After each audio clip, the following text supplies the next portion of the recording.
Hi, I'm Katie Stroman. I'm Hannah's mom. I wasn't really planning on getting up and saying anything, but my daughter is so brave, and I thought if she can do it, so can I.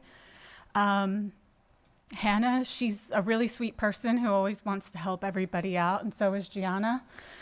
And this is Gianna's mom. She she kind of blacked out when as she was watching Gianna get beat up, and she ran for her life, she felt, and she was locked in a classroom while the girls were out there screaming and banging on the door. And she's been sleeping with me every night since that happened, waking up multiple times, screaming and crying.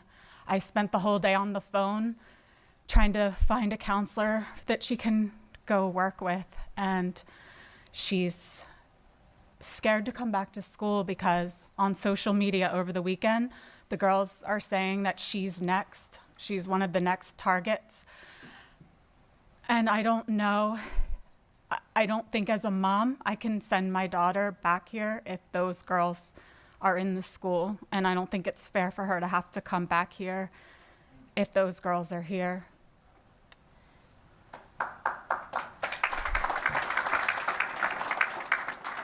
I'm Schwanksville Township.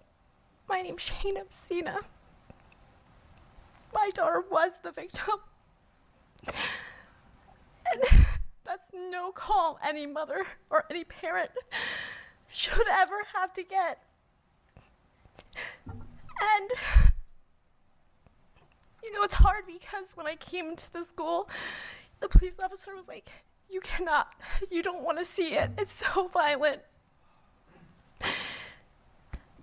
And to watch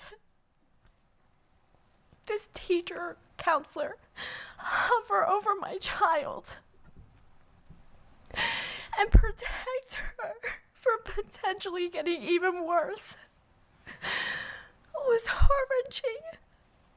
Over the weekend, numerous amount of videos kept coming in. And although it's a catch-22, right? It's extra evidence, it's extra angles, but it's so hard because there was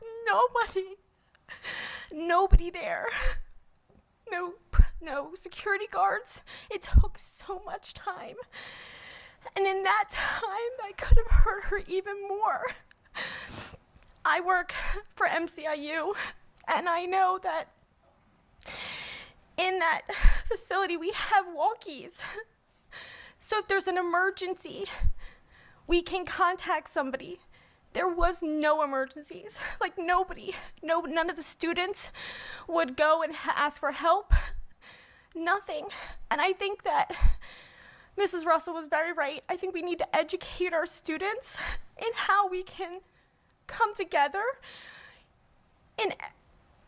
so that they can get help and not this doesn't happen again.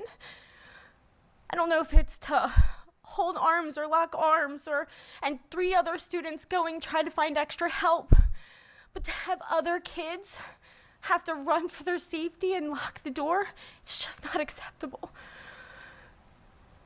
I appreciate your time, and there's more I could probably say, and I don't want to take up any more of the time, but I just don't want this to ever happen to another person again because this was awful.